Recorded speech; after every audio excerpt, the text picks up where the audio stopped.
So we are honoured today to have Ramzy with us. I've read his articles, we've looked at his life history, and he's not done a long form podcast like this before, so it's a first.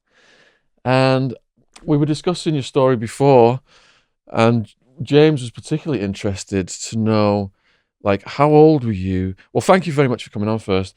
How old were you when Pleasure. you came to England from Iraq? About four. Four. 4 years old, yeah. This Yeah. was 1962.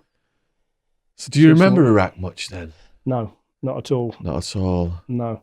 The reason is I was really close to my dad and my granddad, and when we we had to leave all of a sudden, Yeah. it was just I gave myself a little bit of self therapy at the age of 4. It's the mechanisms that protect your mind. Yeah. It just went because of the hurt of losing them both.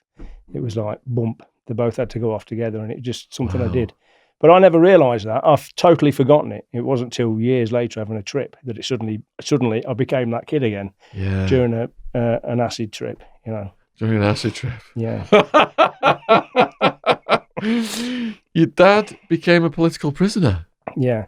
What were the grounds for him becoming a political prisoner? Well, he was politically active. He was a communist. Yeah. I mean, the Ba'ath Party, I don't know if you know, but Saddam Hussein's Ba'ath Party is a socialist party. So technically they were socialists. So there was a pretty secular society there. But he was very outspoken. And basically when you say, who do you want to stay in power, what you got there was a slip with your name and address on it that said yes or no. That was it. So brave people like my dad just said, no, we don't want you anymore. So what they did was he worked in a university. My mum had met him in England at Leicester University, and that was how they met. He was at university here, and then he went back because he wanted to be a college lecturer on the oil fields. And when he'd finished and he went back there, he was at work during they were doing these elections, and they just turned up and said, "You're being arrested for stealing books. Taking books from the college home." And he said, "Well, I'm a lecturer here. I take those books home." They got him into court, and they got some witness they'd never seen before to say, "Yes, I saw him take those books," and he got 5 years. So he was put in a detention centre first in Kirkuk, and then he went to Abu Ghraib. It's the infamous one that's. Ooh. So he was in there for probably 5.5 years. And did you learn from him what the conditions were like in there? Yeah. I mean, they were bad. There was like the cells that they were in were built for 12 people, and there'd be 60 people in them. So you couldn't all sit down or lay down at the same time. And the floor was dirt, and they used to dig an hole and have a shit in it. He got lots of beatings. He was in solitary confinement for about probably nearly 2 years of that. And solitary confinement there is 6 by 4 foot cell, no lights, a hole in the floor to shit in, and a blanket. But you got a candle that you could read a book by. So that you got that candle, and that's. But he used to actually deliberately get into fights, so he could get in there because it was because it was better than being in the cell with all them people and having to walk around in shit. And they used to get fed. I mean, I think he said at one point for nearly 18 months they'd get bread and onions. That would be all he ate. So he did have organ problems, and he sort of died from them eventually. Because of obviously the acid in there. Oh my God, we've heard a lot of prison stories, haven't we? But that's like. And he used to, when he had a fight, you got beaten. They used to beat the legs, and we as kids we always to take the mickey out of his legs because his shins were really shiny, and no hair on them. And we just take the mickey out of his shiny shin. He never said anything, but that was scar tissue from the beatings on his legs, Wow. that he used to get. Because, they like beating the feet and stuff like that. So, and the thing is, all this time when he was eating this rubbish food, your family is allowed to bring you 3 meals a day. Ah. And they brought him 3 meals a day for the whole 6 years he were there. Holy he never got shit. it once. The guards ate well. Oh my God. So he lost a lot of weight then, probably, right? What did you say? It was onions and bread. Yeah. How did the general population of prisoners treat the political prisoners? There were all political prisoners in there. It was all political prisoners. Everyone was in there because what they would do is just anyone that disagreed, everyone was, whether you were a criminal or whatever, you were all treated exactly the same way. You were all taken. Yeah. You were all taken into that place and all treated exactly the same way. So he didn't get executed. They executed most people. The reason he didn't get executed because my mum was British. She went to the embassy. The embassy got involved and they contacted the prison every week to make sure that he was all right. And that kept him alive. He didn't know that. He had no idea why he wasn't being executed. So for all that time, but after about 4.5 years, there was like a dispute between the military infighting, which was obviously some sort of a military coup. And the prison guards just thought, shit, which side are these people going to be on? Who's going to win? So they just opened the gates and let them out. Wow. So everybody escaped. The whole prison went. The guards just went and left them. As it was, the takeover didn't come to fruition. So the guards came back and then they searched for them all. Quite a few were shot, but everyone that came back, they broke an arm or a leg or a hand. And so everybody was in, then there was, with crutches and everyone. But my dad was the last one to get caught, and he went and handed himself in because it was too dangerous for the people that were harbouring him. So he got dressed up in a suit and just walked up to the door and said, "Let me in," and they just let him in because they weren't sure if he was an official when they were too scared to stop him.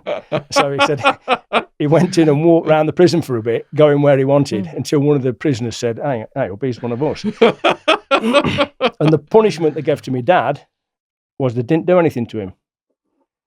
They didn't break any bones or anything. So the prisoners then thought he was an informant. He got a year extra though, so he got 5 years. He ended up doing 6 because they put that extra year on top.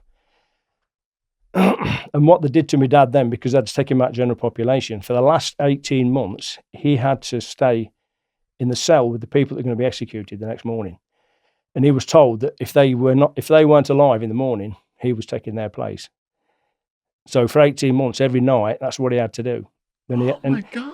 And he said some of them, they knew why they were dying. They weren't bothered. They just accepted it. They played cards or chess all night. It said, but others literally tried to bite the wrists because they didn't want them to kill them, not to kill themselves. Tried to bite the wrists out, run at the wall, and try and pop their heads on the wall. And they had to grab them and hold them, and Holy shit! I can't believe what I'm hearing. Oh my God, this is insane. Yeah. So if he's in there, then you're going to form some friendships, and then those people get executed. Did he ever describe anything like that? How he dealt with that psychologically? A lot of this I sort of got later on. I never got on well with my dad really till I was about 30. I never really spoke to him much because when he came out of prison, he was still really paranoid. He couldn't understand why I was alive. He thought they're going to send people to kill me, and we were no longer Iraqi. We were all speaking English with English accents, and he felt like he'd lost us, because the culture is totally different. We thought we could stay out till 8, 9 o'clock, and he thought we should be in bed by 6. It sounds like his life should be made into a movie. Yeah, he's dead now. He died in 1997. What method did they use to execute the political prisoners? They shot them. Just shot them. Yeah. All right, then. You end up back in the UK. Do you want to hear a story about his dad? Yes, please. All right. The genocide in the 1920s, when the Turks were trying to kill all the Armenians and all the Christians. Well, his father was Armenian. They lived in a village. And him and his brothers went out one day. I don't know whether they went to the market or they went somewhere. When they came back, the entire village had been killed. Everyone, but they'd kidnapped the kids and some of the girls. So him and his brothers then and it's not just his brothers, but some of the people, the men that were still alive, they just spent the next few years just killing every Muslim that they came across. for 3 or 4 years. Eventually, in Iraq, they were given political asylum, and they were given amnesty if they handed their weapons in, and that's how they got together, and that's how they ended up in Iraq. And he hated Muslims, obviously, because of this. And my dad says it was before he was born, but he killed a man for giving him halal food. Just because he gave him some food, that he'd given him something that had been, been blessed by a Muslim. He was that annoyed about it. Wow.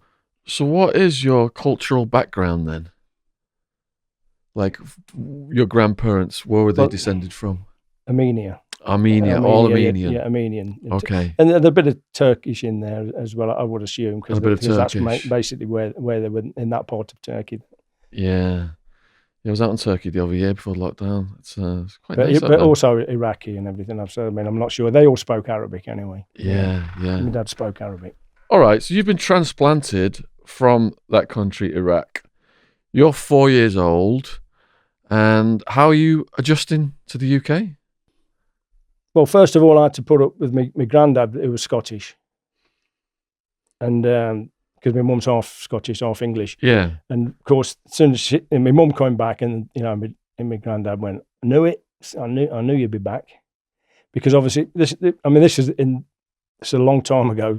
My mum, she had 2 boyfriends. One was African, and the other was Arab. So, and he was a proper Scot, and he was pretty racist. Because when we came in the house and we were speaking Arabic, he just stopped. He went, and this was his exact words. My mum told me this was his exact words were, "You'll no speak like language in my house."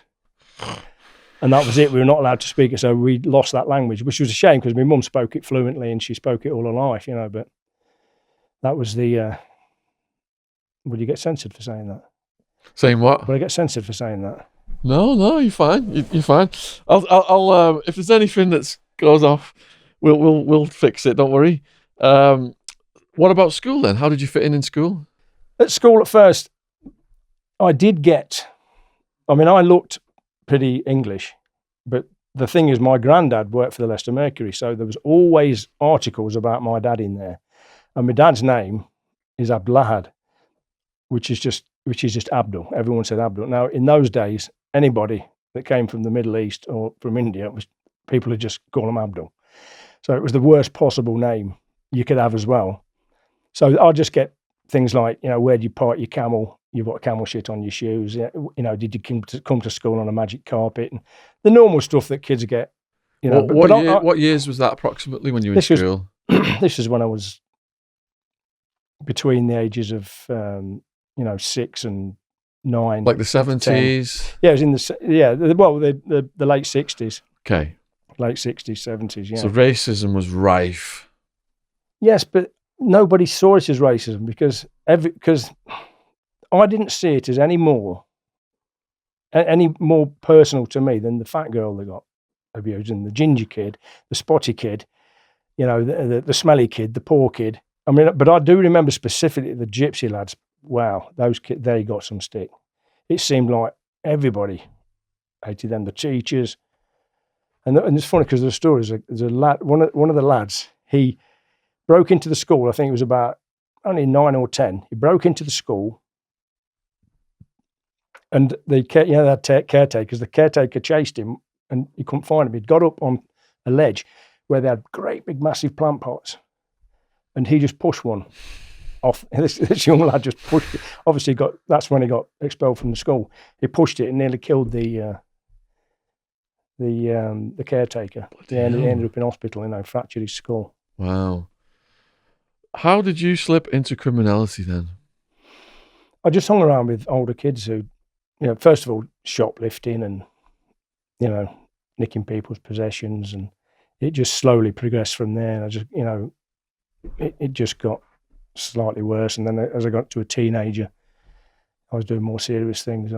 In those days, people got paid with cash in envelopes, and the people that owned the factories would get the tray of the envelopes, and you'd get your thing on a Thursday afternoon, you get your wages.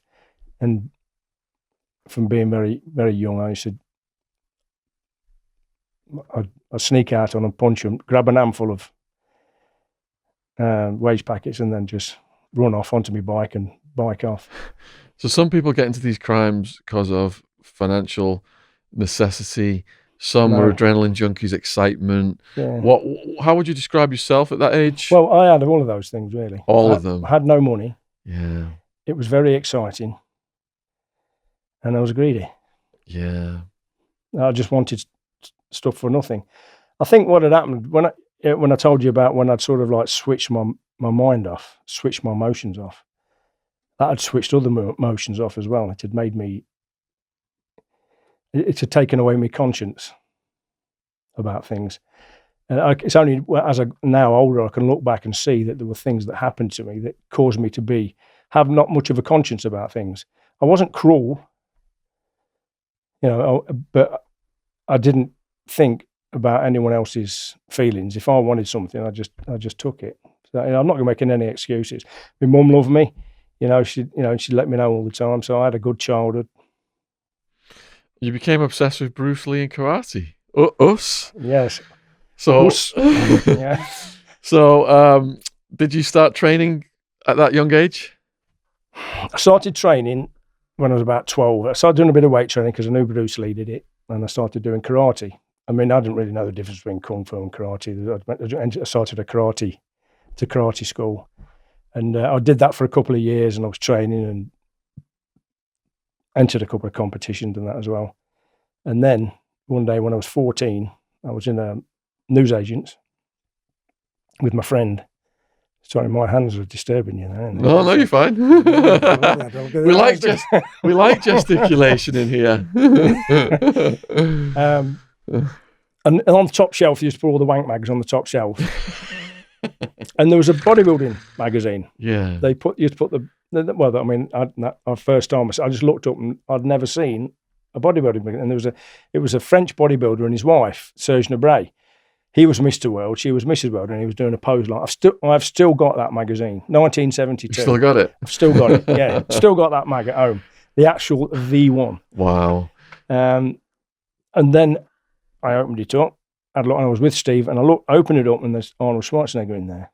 And I went, I went, that is what a man's supposed to look like.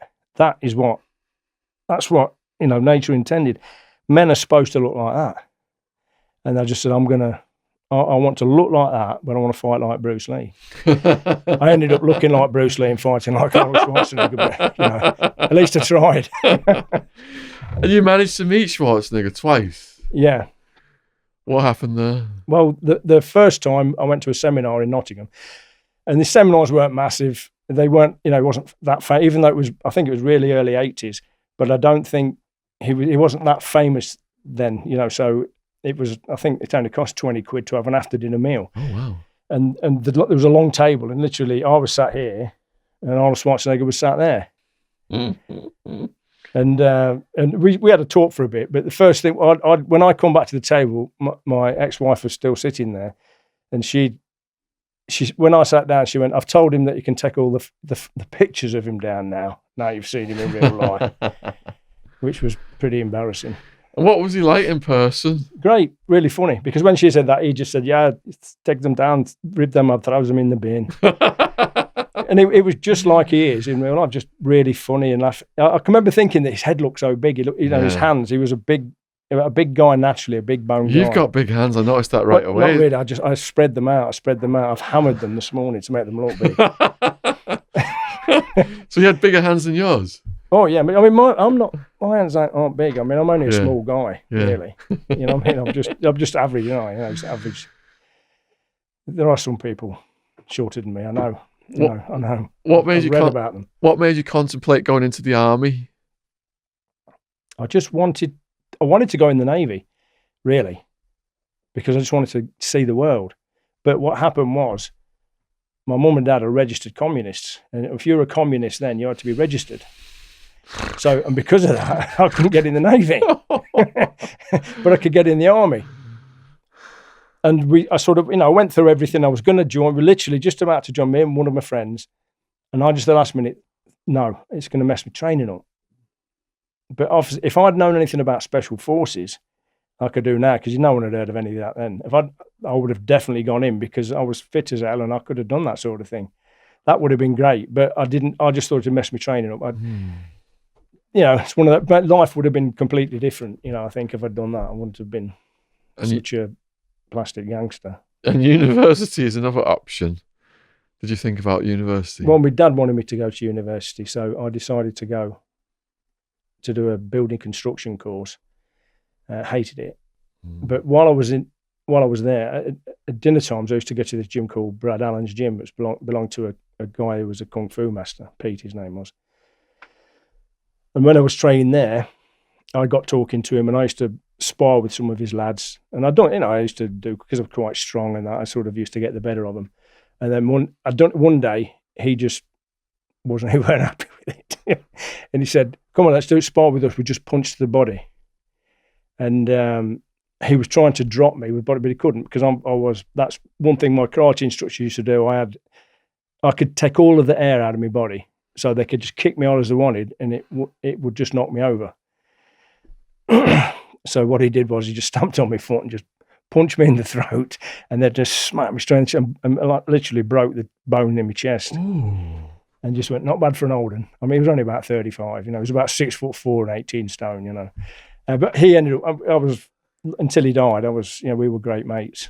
I loved him to bits. I've had a few cracked ribs and stuff, but how does a broken bone in the chest feel? It hurts, because you can do nothing about that either. And I couldn't train for a bit, which was annoying, because I trained all my life, and 2 weeks is the longest, I ever want to have off. Because I was like trying not to sneeze or laugh when I had my ribs. Yeah. Because it's just... Yeah, it's exactly the same thing. You can't, and you yawn and you get that extra breath. I couldn't do it. Just couldn't get to that. Was it tricky sleeping as well? Yeah. So you run a gym at age 16, 17. Yeah, that was that Pete's one. gym. But I got that job because I went in there one day, and Pete was just saying, "Oh, I had to sack the manager." I said, "Why?" He said, "Because he nicked 50 pence," and he would admit it. All he had to do was say, "Yeah, I did, I nicked it." He said, "No, that would have been it. I'd have forgotten." He said, but he just kept lying and lying. And what he ended up doing was, he lined him up at the top of the stairs and just knocked him out and knocked him straight down the stairs. And then he asked me if I wanted to run the gym. And I went, "That'll do me, 20 quid a week." Thank you. But and this is a joke. We always have, because he was the tightest bloke you'll ever meet. Yeah.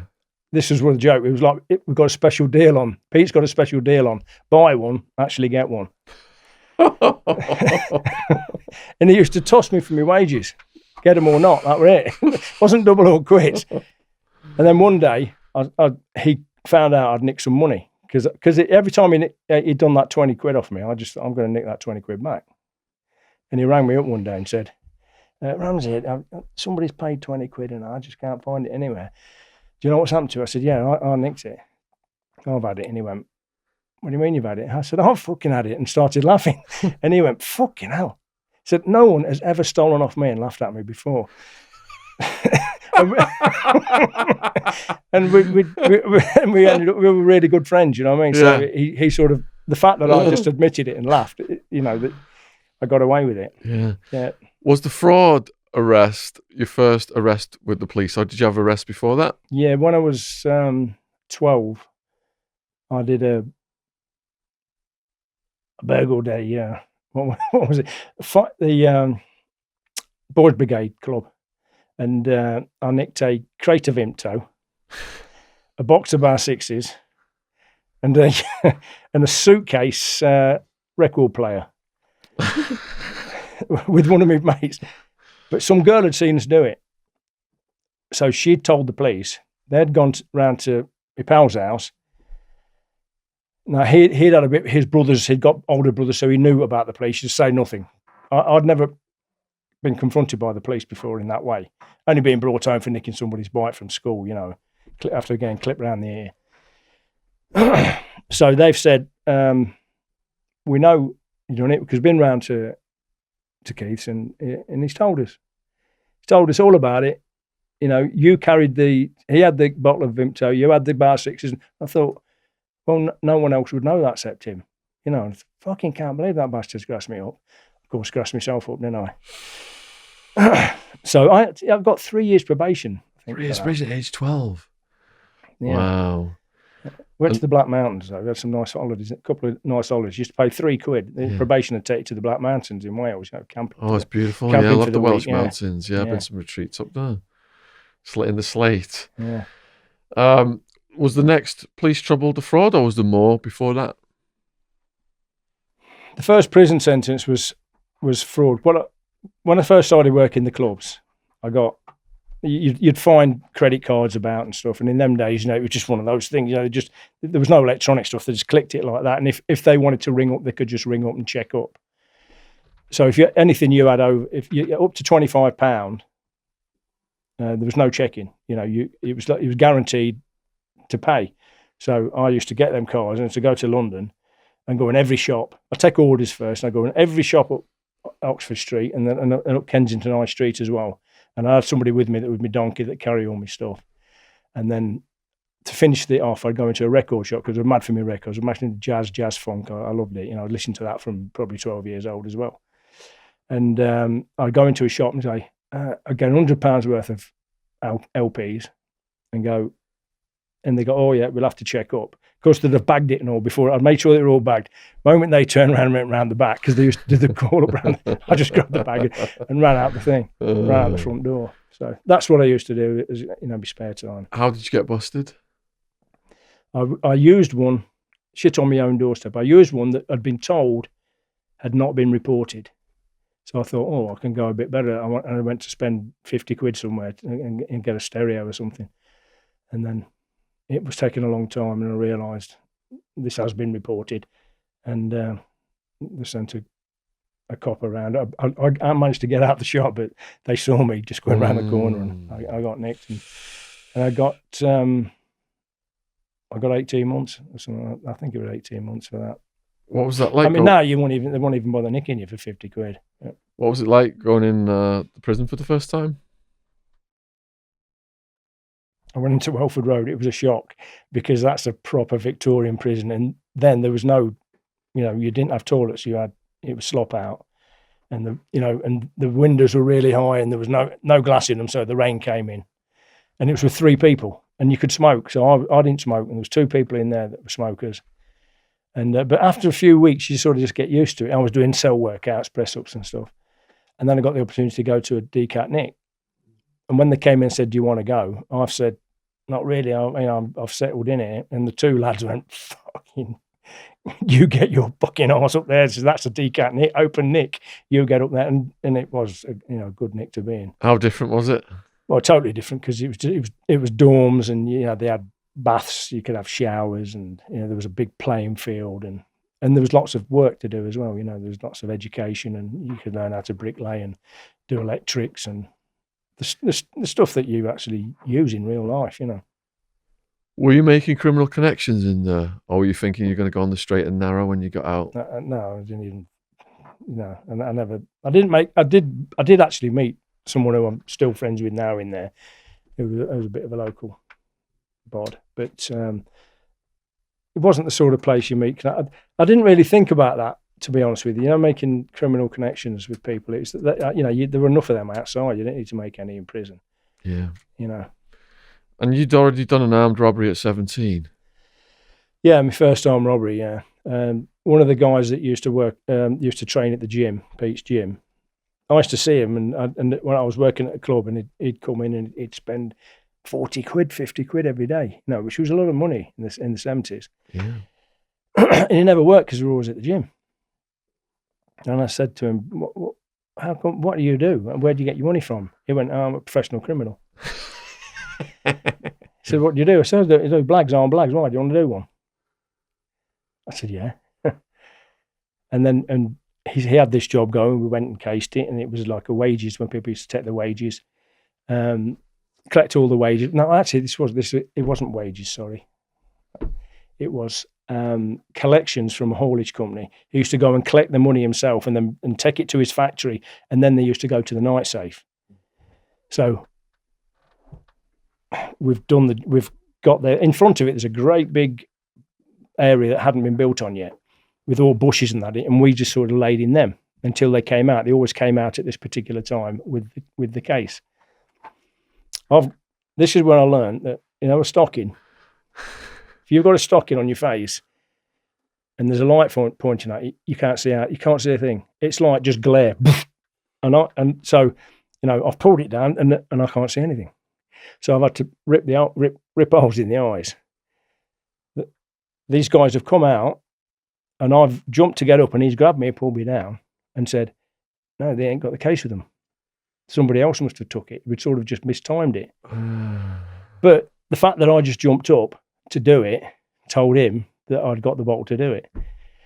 We walked back, we sat on it, and he's thinking, "I can't understand. I'm sure I got the time wrong. We're sitting, it's pitch black, more or less. There's a mound of earth, we're sitting on it, and then 3 guys run by with ski masks on. One with a sawn-off shotgun and one with a baseball bat. Ran by us. Obviously, onto the same job." and the lad, the guy that told he shouted at him, "Oi, what the fuck you?" And they just turned around and just fired one off. Didn't hit us, but that was my first experience of it was exciting. And then they've ended up having a conversation, and we ended up doing it the next week. And the guys that you that shot at you, were they like pally after that? Yeah, he knew one of them. He knew one of them. He knew one of them. Yeah, so I said, "Look, this is our blag." Probably doing future jobs together then. Yeah. So shoplifting, you didn't get caught. We did the London, ripping off every shop in Kensington. Spending money in Ronnie Scott's nightclub, loving jazz music. Yeah, I used to go to Ronnie Scott's, yeah. That's when it was a £5 to get in, You can go upstairs for £2 and see a live band. Wow. You used to see like top jazz funk groups, Yeah.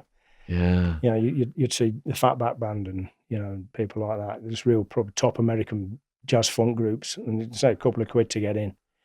And I used to like wearing trilbies and raincoats and braces, white vests and Jesus boots with but sandals with no shoes on. Things that would have looked good on camera. Mr. Fish. That's right. But I couldn't dress like that. Yeah. In Leicester and Oby, but when I went to London, that's how I dress. And I love. Well, we've been to Ronnie Scott's lots of times. We love it. I mean, it's. My parents love jazz, and they fly out to New York and go all the jazz places in New York. Have you been to those kind of places? No, I've been deported from America. I got deported from America. Are you banned as well? Yeah. Yeah, same here. What about then doing the doors, fight situations? Any stories? Yeah, there's plenty of them. I won't bore you with most of them. The first night I'll tell you about the first night I worked. Because one of the guys was a head doorman at one of the clubs, one of the guys that trained at the gym. And he said, "Do you want to do some door work?" And I needed a jacket and trousers. And the only jacket I had was an old school blazer. It's about 70. I picked the badge off it. You can still see the holes where my first night, I had my old school blazer on, and a dicky bow I'd borrowed off somebody. And this tells you about the time. Our times have changed. I'm on that door. The manager's a Scottish guy. The guy that was on the front door was a guy called Rocky Campbell, ex-professional, a big black guy, ex-professional boxer, still alive he is. And a Scottish guy came up, and this is exactly what he said. He said, "Okay, Rocky, we're going to be busy tonight, so I want no more than 30 blacks in here tonight, and no fucking okay." And that was a shock to me, because my parents weren't racist in any way whatsoever. My best mate was a black guy, and I'd never heard anything like that before. And Rocky just, took no notice of it. And there used to be a separate queue for the black lads. There'd be a queue for everyone else, and then a separate queue. Wow. I mean, can you imagine that? What year was that then? That would have been 76, 75, 76. Just before punk rock, around. Yeah. What was your hairiest moment as a doorman?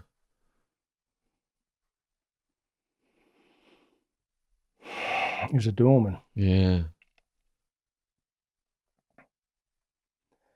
Blimey, that many. I think I helped a mate out in Scotland. I went, let's say it was Glasgow. Went to a club. Nothing happened to me, but it could have done. I'm on the door because they're taking this club over. They want people to be able to chuck people out that are not wanted in this club. Okay, so they've asked my pals asked me to come and, can you come and front it, because we're locals and they know where we live. And halfway through the night, a car pulls up and these three guys in there, and one of them just points a shotgun out at me and goes, "Yeah, right, wee man." I said, "Yeah, I'm all right, look." And, "Are you here to stop us getting in?" I said, "I don't know. I'm just here to stop idiots that don't want in." He went, "Ah, you a big fucking target, ain't you, boy?" And I see. I like to have a laugh about stuff. So I thought, and I started moonwalking. So you won't be able to whip me so easily now when I'm moonwalking.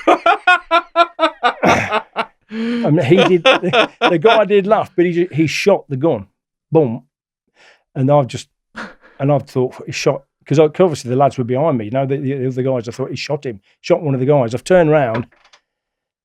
There's an hole in the door. They've just locked me out. Oh shit! The moment they pulled the gun out, they've just the moment they turned up, they all went inside and just locked me outside. Wow! So that was a bit dangerous. I've just been past this note. Ask you about Joker's digger. Oh yeah, the lovely people, Sue and Steve. Sue and Steve. That's not his name. His name ain't Steve. Ray. Sorry, Ray. Yeah. Ray and Sue. They, for retirement, bought a nightclub called Joker's, and they decided to do it up and redo it. And I recommended one of my mates as a builder.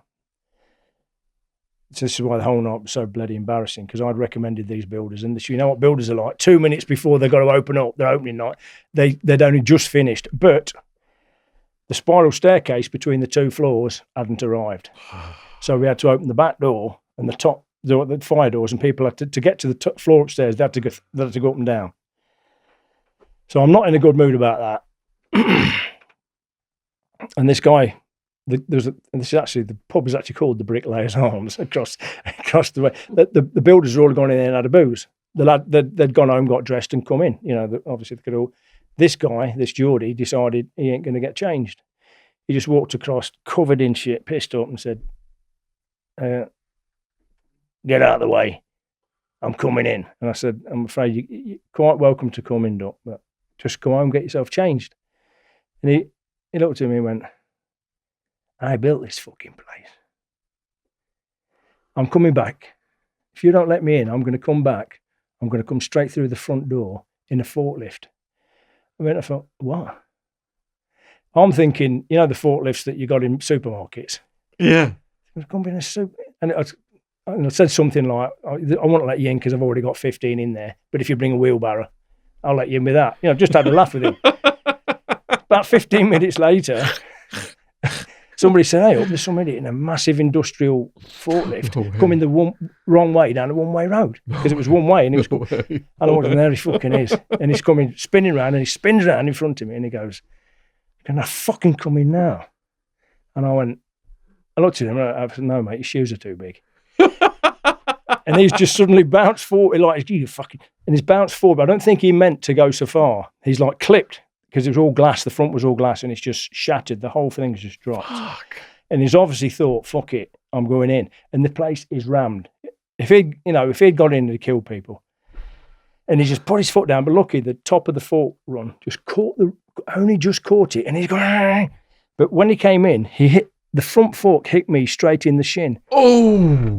But, and this is physics, there was a coconut mat, and I'd got leather-soled shoes on, and they just slid. And it just pushed me leg back. So I'm like that.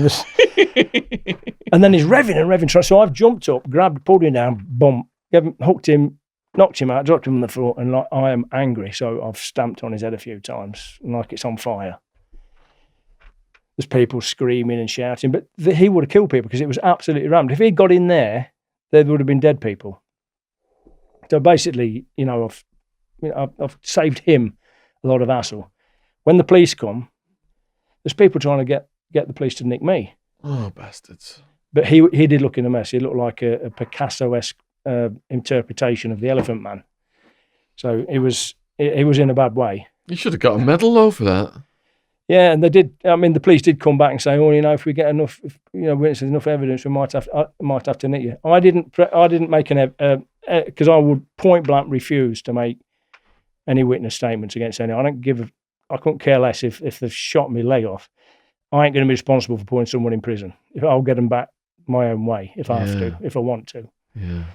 And he got 3 years in the nick. Now, I didn't think anything of it, but this is just a little aside. When I came out of prison this time, somebody said to me, "There's this girl that hates you because you beat her dad up, got him put in prison, and destroyed our family.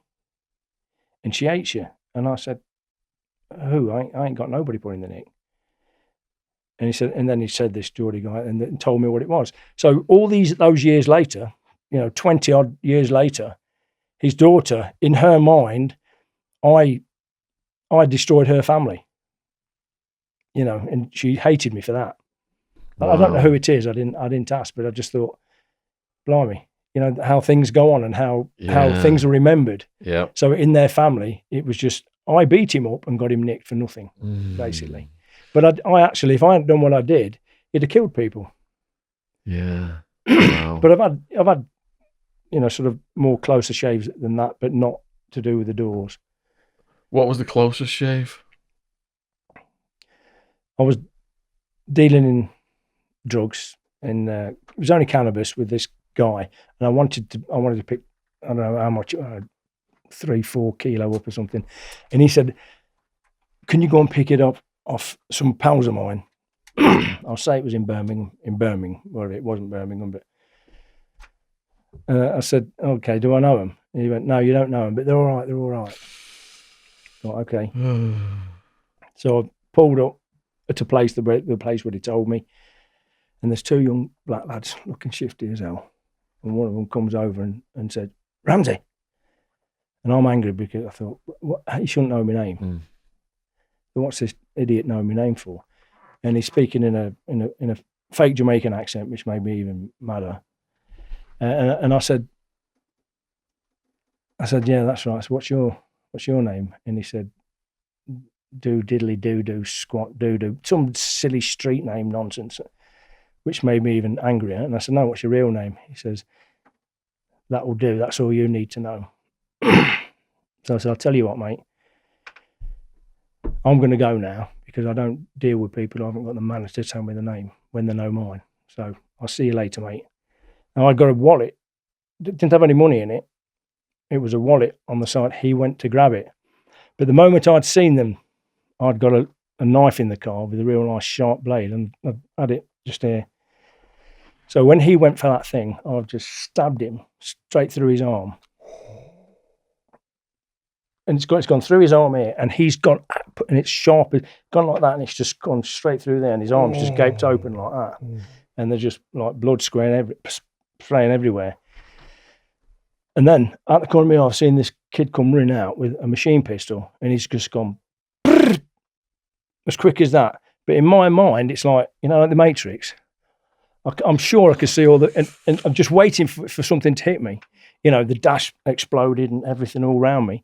I've put my head down, put my boot down, and just shot.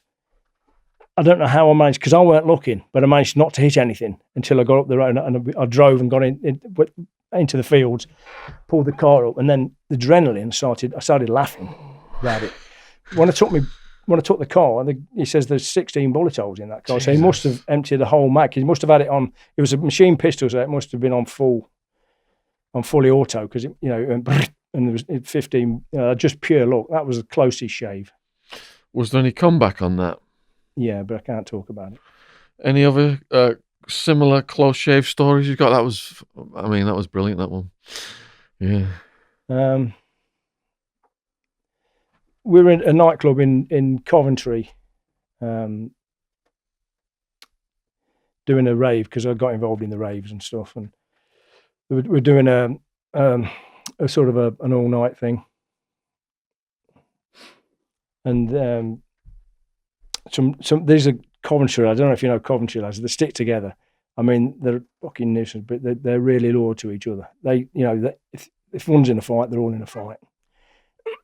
Even though you might not get on with them, you've got to admire their loyalty to each other, because Leicester lads ain't like that. If they're winning, they're in. If they're losing, I'm off. We'd had trouble with these at the raves, these lads, before. One of them had to be twisted up and thrown out, and we had a bit of trouble. And earlier on in the night, this lad came in that we'd had this trouble with, and my pal, John, the way we didn't want him in, but the way he did it, it was like, because I don't like to treat people like that. I'll reason. I don't care if it takes me half an hour to reason with them. I'd rather do that than just get angry straight away. Because we were in their town, even though there was a few doormen on. This place had 400 lads who were Coventry lads, and they're going to stick together. His head butted him, so nothing's happened at that particular time. But right at the end of the night, there's a lad came in. His name's Kev. He's been in that Hard Bastards book and stuff with Kate Cray. I said hello to him. How you doing? Okay. But obviously, what had happened? There were just loads of men, and there was a really weird atmosphere because one of the lads had gone in and got punched, sort of like snided, punched while he was in there. And I could see something was going to happen, and they all wanted to. There was congregation out the front, and instead of going out the back exits, they all wanted to come out the front. And then all of a sudden, this Kev Houston hit John, who'd headbutted this kid. And I could see John was so confident and cocky, tough kid. But this Kev hit him from behind in the jaw, like a sort of a Judased him. It was such a punch, it would have knocked a mule out, you know what I mean? And he just went bang, and his head hit the floor back, and then it just went berserk, and they had knives, and there was spraying. And it was proper mayhem. I genuinely thought, I ain't going to get out of this. Sam was there. She was pregnant with Milo. She had to go into the toilet because they started spraying CS gas and ammonia. I mean, I've got real bad scars in my eyes here because I got ammonia spread from there straight into my eyes. Eyeballs. And I've just suddenly, you get in that mode. I got in a bit of a fight, chinned a few people. I took a knife off this kid, and I wanted to get that Kev. That's who I wanted to get with this. I thought, I'm going to get that bastard before I get done, because they had knives and they were, and I've ended up stabbing somebody else, hitting him really hard. He sort of got in the way, really. And when he started screaming that he'd been stabbed, it scared some of them. And that sort of held them back a bit. There was a bit of a melee, and I just suddenly decided, they were all at the front then, they were trying to kick the door in again. I don't know what came over me. I just thought, the lad that had got headbutted by John was stood right at the front. And I just had to open the door. I said, don't worry, I'm going to let you in. Because what I thought was, I'm going to let him in and I'm going to just stab him. But I genuinely thought, there's no way I'm going to get out of this. But somehow, it just, it got broken up. And I think because of the spray, all the ammonia and the CS gas sort of dispersed them as well. But outside, it was all on the news as well. It was going on. Outside, the tipped cop cars over. There was hundreds of them outside. And there must have been 50, 60 lads from Leicester who all thought they were tough kids, thought they were, football hooligans, the members of the baby squad and stuff that thought they were tough kids. Not one, didn't see one of them. And I went in the back room after it had been cleared, and then the police had got there. And they're all stood in there like that. And so, I don't know what made me do it, but I just said, okay, so we ain't having this, fucker. So it was a kitchen. I said, let's go and I said, just 60 of you, let's get knives, go out there and just stab as many of them bastards as you fucking can. Christ. and none of them would. They all went, just shit themselves. Yeah. So I weren't going out on my own, right? You know what I mean? At least I wanted to last a few minutes. You know what I mean? So how many? Come on. Yeah, and the lad that had got, pal John that had got hit, he sort of literally woke up then. Yeah. Didn't know what happened. You know what I mean? Did I win? So how many of these confrontations have escalated into like warfare with like massive amounts of people? Well, quite a few. Quite a few. It happens quite often, yeah. This happens quite often. Yeah, it used to then in them days. It used to happen a lot. Yeah. I mean, it's not like now. And people say, oh, it's much more. It's not. You got in fights all the time, but people would have a fight, like men, walk outside, have a fight, and put their hands around each other and just... Tribalism. Yeah, and just, they'd had a fight, and whoever, they'd come back and you let them clean up. And, because there's some places you couldn't buy everybody if they fought because there'd be nobody in there. It was their place. They came every week. And if you just, every time they had a fight, or every time you're going to fight with them, barred them, there'd be no one left. And you needed to, the club needed to take money so they could pay you. All right, so your injuries then. You've got this thing with the eye you just mentioned. What other injuries have you I've been pretty lucky, really. I've got away with. I've not come out of things. How did I not get hurt during that? When I was about 17, a kid mugged me for my Wimpy burger. Shit. And I thought he was joking. It was a young African lad. I don't know how old I was, 17 maybe. And I'm eating a Wimpy, and this kid comes up and goes, "Give me the bun." I said, "No, you're not having me fucking bun. Give me your bun, or so I'll stab you." He went, and I didn't know. I didn't see that he had a knife on him. And I said, "You're not having me fucking Wimpy, you prick." And he just went to stab me, but I got my hand in the way, and it went through my hand and into my stomach. For fucking Wimpy. And what I did, I swung away from him like that and chinned him, and he ran off because the knife had stuck. It had got caught in my hand.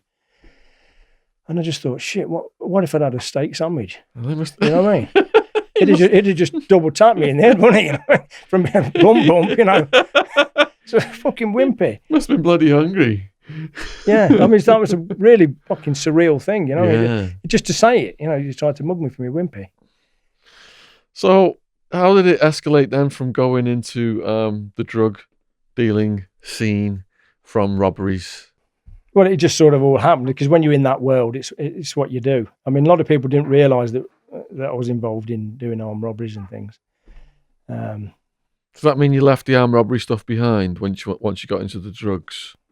No, we still did that, but I can't talk about any of that. Yeah, of course. You were accused of being involved in hot dog murders. What was that about? There was a guy that did hot dog concessions. His name was Gary. He used to supply, mobile food things, concessions to the great big music festivals and things. So he could take £150,000 in a weekend. Wow. Which was all cash. Nice. And he was robbed. And what happened, one of the people involved shot two of them, sort of just executed them. I don't think it was necessary. But when it happened, the guys eventually got nicked for it actually used to work for me. Well, they did work for me. One of them used to work for me, sort of on and off, and the other two did. So when this happened, somebody came up to me and said, the police visited me, and they reckon that you killed that guy, hot dog man. You killed him. What? So that I killed him? I said, yeah, they're telling everyone that they're interviewing that you did it. So we ended up all getting arrested twice, and then there's no charges on me because first of all I did it. Then they wanted to say I arranged it. Then they want to say I supplied the gun, and then they said I supplied the packed lunch. It just kept going down and down. He must have supplied something. Conspiracy. Yeah, the conspiracy thing. Yeah, and the guys got done for it, but the guy that was the driver, he went QE against them, and I all got embroiled in that. What happened was there was a guy called, and I'll name this prick. He was a police informer, and if anyone fucking wants to contradict that, I've got his fucking interview tapes, at home. So he's a fucking grass. He decided to become agent provocateur with the police to try to rile me into saying something that could probably get me in trouble. And this went on for ages. He's ringing the house, and there was posters for the murders that they were putting out. So, who, does anyone know who murdered this guy? And he doctored them and just put Ramzy Khachik killed Gary Thompson, and put them up all over the place. I think what it was, he should have been with Gary that night, and he thought, he got in his twist because he was on drugs and everything. He decided in his own mind, and he also was a hot dog man as well, that it was a hit on him and this Gary. And he just got that into his head, and he thought if he made enough noise around it, I won't be able to get him, because he thought I was going to get him. But I did terrorise him a bit, but I didn't do anything about it because he didn't scare me. I knew he wasn't a danger to me, as a person. Otherwise, I would have had to have done something about it. But he made some serious threats, and the police said that there were people wanted to, kill me and stuff. And but you did end up getting busted, and that was for having guns and drugs in the house. How did that arrest come about? It was Sam actually got arrested, and she got stitched up by a friend's boyfriend. He asked if she could get him a bit of whiz, and I always had little bits of, because I was doing the raves and doing the doors, and I had an all-night nightclub, and you'd take stuff off people, and I just had bits of my pocket. She just thought she was doing him a favour, and he grassed her up. Oh, that's right. So they could really basically get to the house. There was no drugs or anything in there, only those little bits. There's a little bit of acid in there, but nothing of any consequence. But I had a loaded gun, and a loaded shotgun. Shotgun, I had a license for it, but the gun I didn't. And the reason I had it in the house, because the police had been to me twice and told me that there was a hit out on me, and they actually said you need to have something in the house to protect yourself, because it's a serious threat that you're going to get shot. And that's why I had the gun in the house. And then I got 5 years for that. And did they tell you the motive for the hit out on you? No. What was it like doing that time? Could have been many people, to be honest with you. Really? What was it like doing that time in HMP Stockholm? Stockholm was it was different then. You could spend as much money as you wanted. It's when it's the first gave us TVs as well, when they'd first done that. And I pretended that I had a drug problem, so I could get on this thing called the Genesis course, and you got special visits and family visits and everything. And Sam used to turn up with bring Milo in my youngest lad. Used to bring him in the toilet, and the thing was, they trust you. This is how naive they were, and that they wouldn't search them. So Sam used to bring all sorts of stuff, bags full of booze and other things. So that was good fun. And I had some real good trips while I was in there. And there was a guy who's been in the cell next to us, and what we used to do, because there was like two of the windows were close together, and the other ones would be further apart, so you could actually touch each other's hands in the cells on one of the wings.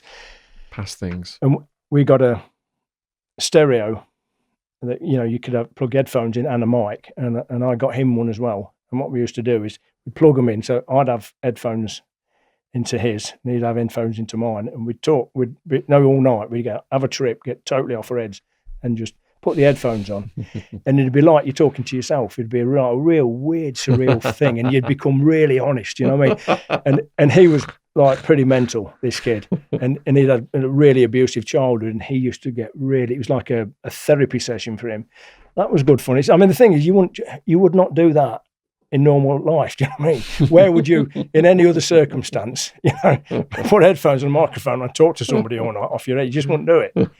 So you get to do these sorts of things. I also, when I was in there, I got a video camera. I borrowed a video camera. I said, I'm going to do a video camera that you can show to kids. Tell them that you can't. That you don't want to come to prison. You don't want to be living the life I've had to live, and look what's happened to me. But what I really wanted to do was just get videos of myself and in the prison. And so I've got about 6 hours of video from inside prison with me rolling making a pipe out of a baking tray. Wow. You have pies in, making one of them, Yeah. and not smoking that. It's on the video, and pictures of some of the screws and that as well. And Sam smuggled that out. Hey, that's no ordinary man. Hey, it's not normal to be built like that. Well, that's what you're thinking now, aren't you? Thinking, oh dear. A normal mortal man should not be built like that, least of all a comic. I should be skinny and happy or lucky like it. Why am I so muscular? And Arnold forced me to lucky like it. Because I'm a criminal. I ought to be starving. I ought to be in a bleeding concentration camp, that's what you're thinking. Well, I'm not gonna. I'm not going to give in. I give in to nothing. Except the truth. So, all right, you've had this, like the police are telling you there's a hit out on you, so you've got all these enemies in the criminal community. Now you're in prison. Well, not all of them. I got on well. I didn't rip people off. It's just that people. It's jealousy, more than anything that caused it, or someone getting thumped who deserved it. I wasn't, very honest when it comes to paying. I'm very honourable about paying. I've got a thing. If I owe people money, I can't stop thinking about it. Every time I see them, it's like, wanker, you owe them money. So I have to. I'm very honourable like that. And most people were, to be honest with you, them days. People would lay 100k on you. And you pay us when you've sold it. You can imagine that now. Yeah. They kill your whole family once they got it, you know what I mean? One of Escobar's favourite quotes was, envy kills more people in Colombia than cancer. Yeah. Yeah. So you do have some enemies. You're in the prison system. Did anyone try anything on you in the prison system? No. You didn't have any problems in the prison system? No. That was the 5 year that I got, the one you're talking about the guns. But I got the bigger one later on. That's what we're going to That's what we're going to go over to next. So this is conspiracy to murder and drug dealing, 19 years plus 4.5 years proceeds of crime. I mean, I was arrested for conspiracy to murder, but that got dropped because it was very spurious sort of charge. They used that to be able to arrest me the way they did, because I've been arrested for, serious armed robberies and and let's say double murder, and they'd never kick my door in or anything like that. I'd never seen an armed copper, because they sort of knew that I'm not like, I don't hold no grudge for the police. They've got to do a job. I know the bent as fuck. I know they're corrupt to the core, but they're a gang and they've got a job to do, and that's their job. And you play your game, they play their game, and they're usually better at it. And you got to swallow that. So I didn't have an issue with that, but I'm driving to work about 10 o'clock, not to work, to the gym. There's a row of cop cars, and I'm looking, I'm thinking, wow, there's a lot of cop cars. What are they doing there? And then I looked at the road, and I could see a van, and this is exactly what I thought. Someone's been a naughty boy as I'm driving by. So, and I've looked, and then as I've driven by, they've just followed me. I thought, shit, me, here we go. Life is about to change forever. And it's funny because the day before I've been on my chopper driving around and actually saying to myself, laughing and saying, wow, you're a lucky bastard. What a good life you've got. But actually, and I don't, it's not something that comes to my mind, but just the day before, it was like someone saying, look at the great life you got. Get ready. It ain't going to last much longer. And they surrounded the car, told me to get out and wanted me to get on the floor, but I refused to get on the floor. So And they kept saying, get on the fucking floor. Just put the fucking handcuffs on and get on the floor so you can stick stick your knee in the back of my head, which is normal procedure, by the way. Contrary to George Floyd nonsense, that's what they do all the time. They're trained to do it. Because you control a man's head, you control the body. It's the only way you control a big bloke. Keep their head down, and they can't get themselves up off the floor. It's normal procedure. And I didn't want that because it fucking hurts. Ouch. So, and then I'm on my way to prison. And that they've said conspiracy to murder, and I've gone, well, who? What are you on about? And they took them a bit of time to find out who it was. I'd never heard of him. Mm-hmm. Never heard of who it was. Mm-hmm. When I got to the police station, it was the drug conspiracy, and they'd been on to someone else. My name had come up, and I just got dragged into it, and then they ended up sort of like stitching me up. I was so far down the pecking order, they wouldn't even give me a QC. They said, no, you're not entitled to a QC. You're too far down. Next time I went to court, my name's at the top. And all of a sudden, it's like, I'm at the top of the list. They're just, and even though it means nothing where they put you, it does mean something. And especially to a jury, if you're at the top of the indictment, they consider you're the main man. Yeah. And then they split us all up and gave us, some of them went guilty. And I ended up getting, the guy that they said was my courier got not guilty. So, I mean, how? If he's, he was my courier, he got not guilty, yet I'm guilty. So, well, they must have thought I was guilty of talking about it, because, how the judge explains, conspiracy, they only have to be talking about. They don't have to do anything. You tell a jury that, then and there's something where that when they have shown that you might be talking about drugs. So that's all it is. If I said to him, "Wouldn't do us a favour, look, could you pick my shirt up from the dry cleaners for me?"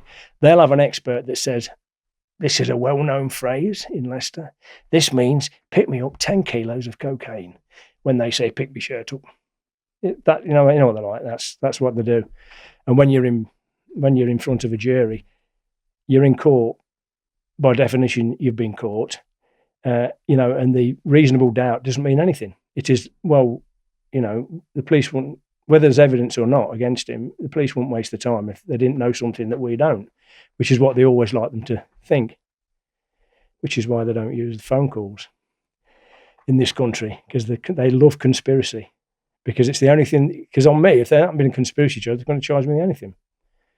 So they use the conspiracy to get you in prison, and then they don't allow you they don't use the phone calls, they just do the phone traffic. Because if they use the phone calls, they have to take all the phone calls out that weren't criminally related. So they'd say 50 phone calls. When it got down to ones that it could be put down to crime, be one phone call, and all of a sudden one phone call ain't such a conspiracy. So in this country, it really helps them with the conspiracy charge to not be allowed to use the evidence from a phone tap. That they love it in this country because they can just make inferences. Well, they rang each other 50 times. Why? Have you ever rang one of your friends 50 times? But what I didn't realise is they actually committed an offence against REPA. The Regulation of Investigatory Powers Act, which stops them using anything. You can't even suggest there's a wiretap. They actually gave us their computer. The printouts they gave us weren't from service providers. They were from their computers, which is a criminal offence. So, but the judge made a ruling. We had an expert to say that they did have a bug. They exposed it to us because the recordings of the kid that were nicking, they got all of the recordings, and they could hear the police talking on them. There was supposed to be a bug in his car, yet you can hear the police talking, doors shutting, cupboards opening, which proved that they were obviously in a listening room. So we had an expert. The judge made a ruling that the law prohibited that expert to point out that he'd broken the law, that the police had broken the law, which technically made should have made our trial void. But of course, the judge ruled it, and we've never been able to get to it since, because even the appeal court refused point blank to even talk about it. Because the moment they talk about it, they've admitted that they've mentioned it, and you can't even mention it, else the evidence has got to go. But I didn't know any of this. My barristers just stitched me right up. They knew. All they did was pretend that they couldn't mention it. Oh no, if we bring it up, we'll get arrested. So basically, the police committed a criminal offence. My expert could not point that out, because if he did, then he'd be committing a criminal offence under the same act they committed the criminal offence. I mean, I don't know if anyone's interested in that. But, Well, I am, because I had a conspiracy case as well. It was a wiretap case, over 100 co-defendants, 10,000 calls, but that was in America. So it seems it's a bit different here. Well, you can use that evidence in America. They used it, yeah. That was the main evidence, yeah. Well, if in that with me, because I actually wasn't involved in that conspiracy. I've been involved in loads of drug conspiracies. I wasn't actually involved in that conspiracy. I knew the people involved. With the guy that my co-defendant, the main guy, the one that they had the operation on, I bought watches off him and and I lent him some money. They know that because they were listening, so they knew. And so really they should have accepted that, but they didn't, because they want the jury to just get the inferences. They wanted to think that any money that he gave me was drug related. But look, I've been a criminal. Yourself. You've done plenty of crime. I took this as just like paying your credit card off. I took it as part of that's the life I lived. I chose to be a career criminal. This is what happens, and I take it, and I don't hold no grudges, and I didn't hold any grudges. That's exactly you take it like a man. When I first got arrested, get out of it. I'd quit the trafficking a year before, importing ecstasy, and so when they caught me, there was nothing at the house, and I thought they'd got nothing on me. But then they give me this conspiracy charge, but the wiretap had only come about since I'd quit. So people who used to work for me were still using my name, and they were buying drugs off other suppliers. But the prosecutor had given the impression that this was my continuing criminal enterprise. And all the suppliers were on those calls, but they left all that out. So I'm thinking, right, I'm going to get off here. But then you realise, you've done all this, you've got to pay the price, and you have to accept your karma cheerfully and just get on with doing your time, because that's right. It's just like paying taxes, isn't it? Yeah. And you can do things in prison that you ain't got the time to do. I love to read. I love philosophy. I enjoy painting, like writing and poetry, and I love that sort of stuff. But you just don't get the time to do it. Well, in there we'd have philosophy classes, and there'd be 15 people, like every sort of crime you can think of, all sitting down talking, Hegel, or talking a bit about Kant or something. Oh, Kant. He's a right Kant. I tried to read the critique of pure reason. I know. I ended up just throwing it against the wall. Every year I go back to it. Am I smart enough to understand? What you got to do with what he does is something he can say in a sentence. He's got so much going on in his head. He uses a chapter and 10,000 words to say what can be said. Half of it's Latin. What can be said in it? Yeah, I mean, I think that was just showing off.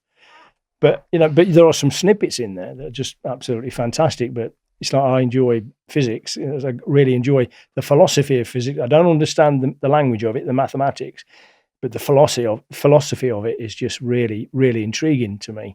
But I wouldn't have been interested at school. But when you start reading books and you think, wow, I'd love to have sat in this conversation and listened to these guys talking, about the nature of reality, which is something that you don't get the time to really talk about. How often do you get to talk with people and just have no other thing to do but just talk to that person about the nature of reality and what it's all about? And it opens your mind up, and especially if you've had a bit of acid and DMT and things like that. That opens your mind. It really does. It just makes everything possible. You think, if someone can imagine it, if you can imagine it, then it's got to be able to exist somewhere. But you won't be able to imagine it, because we don't have original thoughts. Every thought we have is already in the universe, and we just pick up on it and spout it, parrot-like, pick it up like a signal, and we say it. And it exists. It doesn't matter how abhorrent it is, or how wonderful it is, how ridiculous it is, it exists because we were able to think about it and imagine it, because it ain't us imagining it, whatever we like to think. It's all there, and we're just picking it up. We're just receiving this knowledge. I had a similar thing happen to me then, because the last book I'd read before I got arrested was required reading in high school was To Kill a Mockingbird. I did read some finance books, but other than that, I started getting into the philosophy and psychology, and I really like the Stoics, because Stoics, yeah, if you're in a cell, you've not got much. Yeah, that's right. That is how I am. I'm very stoical. Yeah. And the way you took your prison sentence, you are a stoical person, you can tell. So Marcus Aurelius. Yeah, Marcus Aurelius. Meditations. Meditations. Meditations is one of my all-time faves. Yeah. Read that a few times. Fantastic. Epictetus. Yeah. And I got into Nietzsche as well. Yeah. Yeah, Nietzsche done some good stuff. He just got ruined by the fact that, the Nazis liked him. Exactly. But he said some great stuff. I mean, it really makes sense, a lot of the stuff he says, A lot of people have never heard of Nietzsche, but it's in like rap music. That does not kill us, makes us strong. Yeah, people don't know where that came from. Yeah. What other philosophers did you study then? Well, what we used to do is we'd arrange, one of us would decide to pick a philosophy, existentialism or something, and then just write about it, or a religion, get all the information we could, and you had to get it off the prison computers, which is a closed system, but you got everything you could, and then you'd read it to everyone, you'd read it out, and then we'd discuss what we all thought it meant. So I didn't necessarily get hooked onto one thing in particular. It was just the whole idea of accepting all sorts. Because when I first started doing it, anyone said something that disagreed with me, I didn't want to hear it. So it took a bit of time for me to just listen, accept. Okay, I'll accept his point of view. Like someone, they're talking, they're doing chemistry degree in prison, yet they think the world, was made by God 6,000 years ago. Those sorts of things I just didn't have time for. But I then just thought, he needs to believe that, because that's his faith. He needs to believe it. And there was a bodybuilder in there, a real strong guy, who was born again Christian. And I asked him that. I said, you believe in the Bible. And I said, do you believe that the world was created 6,000 years ago? And he said, I have to believe it. Wow. So I believe it. And I thought, good answer. Because that's all, he needed it. He needed the faith. So he needed to believe everything else. Because if he didn't believe it, then it wouldn't feed his need. And there is a need for some people who have like really big sentences. I've seen them lean on the Bible to like get through that depression and suicidal thoughts. It helps. Yeah. And you can't knock it. It doesn't matter what the motives were. It doesn't even matter if they're doing it because they want to try and get their get down to a C cat or a D cat and get to a D. The motives are not really. They'll still get something out of it. It's what they get out of it. And there is some great things in the Bible. It's not the most imaginative story, but there's some. But it's about the human condition, isn't it? It's the human condition and the basic moral structure of humanity, and it's not really changed for thousands of years. I've got a great quote in the gym by Joseph Proudhon, and he died about 150 odd years ago, and it's all about. And if you read it, it's exactly what's happening in the world now with this new world order. It's just everything about government. It's absolute fantastic quote, and it means so much. And I've had it up there for the last 8 years. We had the gym. It's been up on that wall, and people have commented on it. And so you read that, and then you look, and then I said, look, when it was the guy died in 1865. It's like it hasn't changed. Government hasn't changed. The human condition hasn't changed. Yeah, human nature stays the same. It's just the environment has changed. That's all that's changed. Yeah. I mean, what's happened is we no longer evolve. Technology evolves. We have begun to devolve.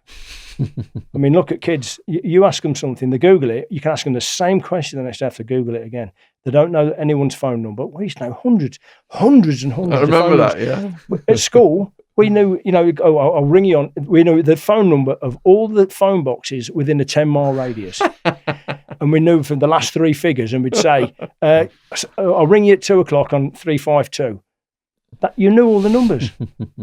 And now they don't know anything. It's like they've got all that knowledge at the fingertips, yet it is in the fingertips. It's not in their head, and it's dumbed people down, and they're ripe for the picking. And they can't split the umbilical cord. They're just on the device all day long, aren't they? I know. Like, it's if they lose the phone, it's like, yeah. Well, I went to prison. Where's my phone gone? Where's my phone gone? Exactly. I went to prison in 2002, and when I came out, I mean, people were saying, "Oh, you see people on the phones." And What year did you get that. out? And I said, what, walking around like that? I said, yeah. And that was, because when I went to prison, you could only text. There was no photo. You couldn't even take a photo on a phone. All it was text. And then I come out and you've got handheld computers. I hadn't even switched a computer on when I went to prison. I learnt all that because I enjoy art. So I thought, I'll do a Photoshop course. And while doing that, I learned how to use a computer. And I understood it when I got out. But otherwise, I wouldn't have had a clue what this is about. It's I went in 2002 as well. Did you? What year did you get out? 2000, was it 13? 2012. 2012. I got in 2007. And because of my criminal I remember, activity... I missed you when you left. Because of my criminal activity, I like banned phones, and I only used payphones, so I didn't know what texting was. I just used pagers. So there's a video of me at Gatwick, and my sister's, like, I've just been released, my sister's showing me texting and explaining what texting is. Yeah, that's on the channel if anyone wants to see it. Shaun Attwood release. Is it Heathrow or Gatwick? I can't remember. Right, so one of the big questions in philosophy then is, what is the meaning of life? And that can be interpreted in many ways. How would you respond to that from your studies of philosophy? I think most people want to be happy. And that's basically what it is. I mean, there's an old Scottish friend of mine who used to go, Ramzy, we're here for a fucking good time, knee for a long time. And that just summed it up, it's sort of perfect, and that's right. It's, you want, everybody wants to be happy and content, and if they can pay the bills. I mean, I found that out. I've had lots of money. Now I've not got any money, but it's a state of mind. Everything is just a state of mind. I choose to be happy. When I choose to smile at people, if someone says, "How are you?" I say, "Fantastic," and I go, "Fucking incredible," and people will go, "Why? What happened?" I woke up this morning, I looked in the mirror, and I'm still me, fucking fantastic. You know what I mean? It's good to be me. It's just, and it makes people laugh and it cheers you up. Just saying words, say happy words, say positive words. And it's a state of mind. If you're a state of mind, if you're calm, it doesn't matter what else you've got. You don't need anything else. As long as you've got a bit of food in your belly, you've got good friends, there's nothing better.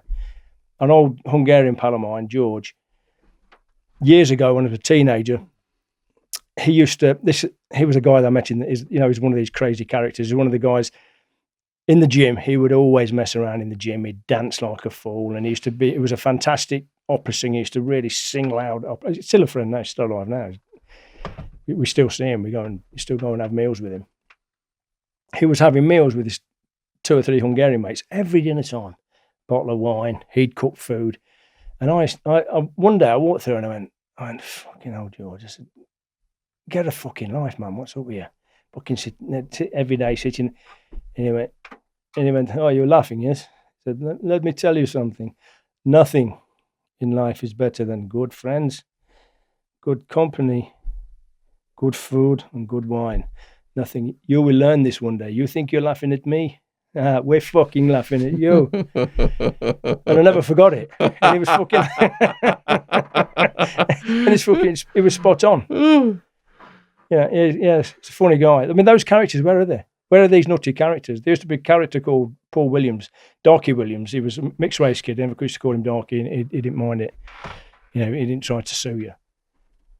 He came into the gym. The first time I ever met him was when I first started working in the gym. He came in, and he said, hello. I said, hey, mate. He said, I'm a friend of Pete's. I don't have to pay. I said, are you sure? He said, no, I don't have to pay. I said, well, what I'll do is, what's your name? I'll put his name, and I said, I'll tell Pete when he comes in. He goes into the gym, and I can hear this like a coconut hitting the floor. Bump. It's like, and then a bump, and a bump. And I thought, what the fuck? So I went in there. You've seen clapping press-ups, haven't you? Yes. This is him, press up. Bump, bump, and just landed on his forehead. Bump, bump, bump, bump. And I got talking to him after, and I said something, I don't know what he was talking about. I said something about his wife. And because he said he doesn't work, he just does a little bit of weed and Dean. And I said, does your wife work? And he went, oh yeah, she works. I laughed, and then he just fucking went serious as fucking went, "You fucking laughing at my missus?" And I'd never seen anyone react. I'd never seen that sort of thing. I'd never met these crazy people. And I've gone, "No, I fucking hate you, idiot. You cracked a joke. I fucking laughed." Then he started laughing. He says, "You ain't scared of me here." And I said, "No." I said, "You fucking should be." But then we got on great. We ended up being really good mates. And this was one of his things. He loved Nat King Cole, and he used to sing Nat King Cole. It was just, "If I fall in love," and then headbutt you. That was one of his tricks. If he started singing, he'd go hang about. He'd start singing to someone, and he'd headbutt them. He'd mesmerise them because he was a good singer, and then headbutt them. And he used to go into a pub with a 45 revolver, spin it on the desk, and then he'd say, "Anybody that can do more press ups than me can fucking shoot me with that gun." This was one of his party tricks. Of course, nobody ever beat him because no one wanted to. But he used to like to scare people. He hated people that were scared. And that's what I found out. That's why he liked me, because I weren't scared of him. Because I think in his psychology, when he was a kid, he was scared a lot, intimidated, and he felt ashamed of it. So whenever anyone else, he felt that he saw himself in them, and he fucking hated them, because he'd go out of when he was sober, he was great. But once he'd had a booze, it was look for someone to scare, and if they scared, then he wanted to hurt them because it reminded him of himself. I mean, it might be, that's what I said. To me, that's what I saw in him. Yeah. But I got on great with him. He used to go into places and cause rioting there, and no one would dare get him out. And he used to say to them, "Ring Ramzy up, tell him to come in here, have a drink with me, and then I'll leave if he comes in and has a drink with me." So I used to have to do that, but it got me a couple of doors, got me work. Yeah, so character. You radiate happiness, Ramzy. Thank you so much. So I do try to radiate it. Be happy, people, be happy. So we bring you life lessons and Stoic philosophy today. Well, it's only fair. I did a TED Talk on happiness, so if you want to check that out, viewers, it is online. What Facing 200 Years Taught Me About Happiness. All right. The day you were sentenced to 19 years, were you smiling like you've been smiling all day today? Yeah, Sam was there. This is what it was. Earlier on in that week, I'd seen a kid get 21 years for robbery, a young black lad. And he come down and he was smiling and walked by, and I thought, shit, he took that well. But then I understood him when I got it, because I looked up at Sam when I got it. I just went, fucking hell.